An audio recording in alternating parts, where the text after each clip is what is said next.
The tragic passing of 32-year-old soccer player and Amazulu striker Bongi Ntuli has sadly highlighted how prevalent cancer is.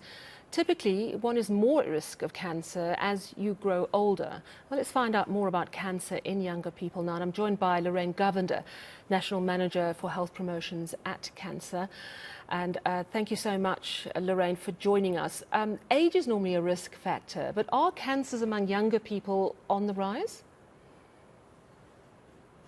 Yeah, our sincere condolences to the Ntuli family. But yes, most certainly, the National Cancer Registry, which is the body that records all the cancer incidents in our country, certainly shows an increase in cancer among younger people as well, and also an increase in cancer-related deaths among the Black population. So a study conducted between the registry and Stats SA shows a high number of cancer-related deaths among the Black population. Bongi Ntuli was playing soccer until just less than 2 months before he died. Do cancers in younger people tend to be more aggressive and quick acting?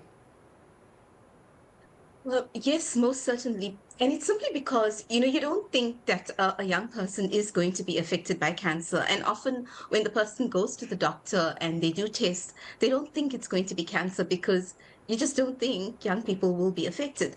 But yes, there are certain cancers, especially if you look at that age group.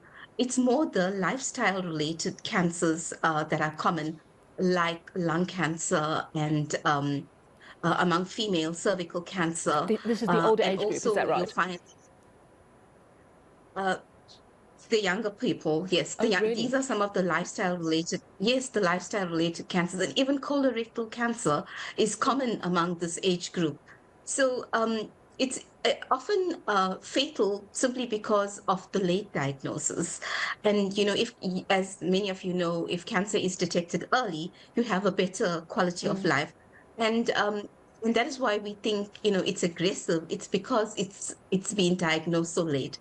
So if we talk about lifestyle related factors, we're talking about, some of the risk and some of the behaviors that we indulge in that puts us at an added risk. And some of this is your alcohol intake, smoking.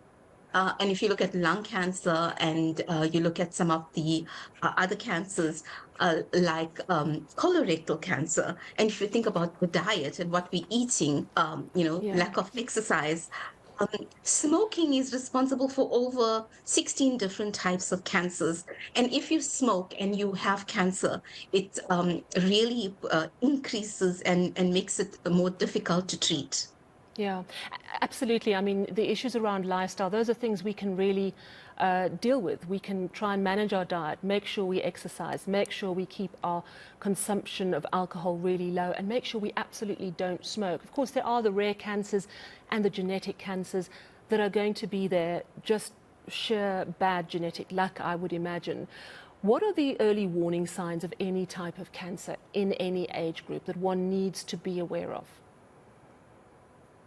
So, we often hear this question, and what we want to say to the viewers today is your body always tells you if something is wrong. It does. Like you will have a cough, an unexplained cough that doesn't want to go away.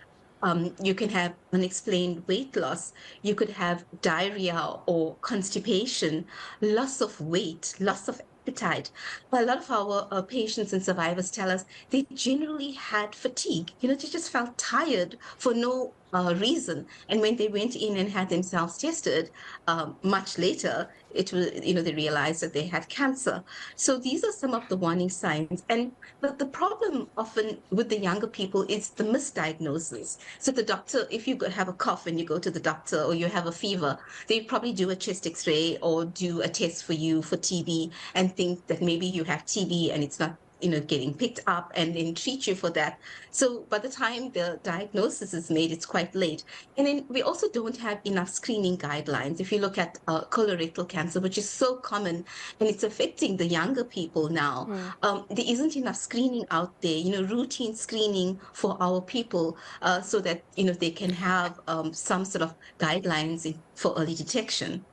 Yeah, and my understanding as well is that if something like colorectal cancer, if there's something like that in your family, especially, you start all those routine tests, the stool samples, etc., that much earlier.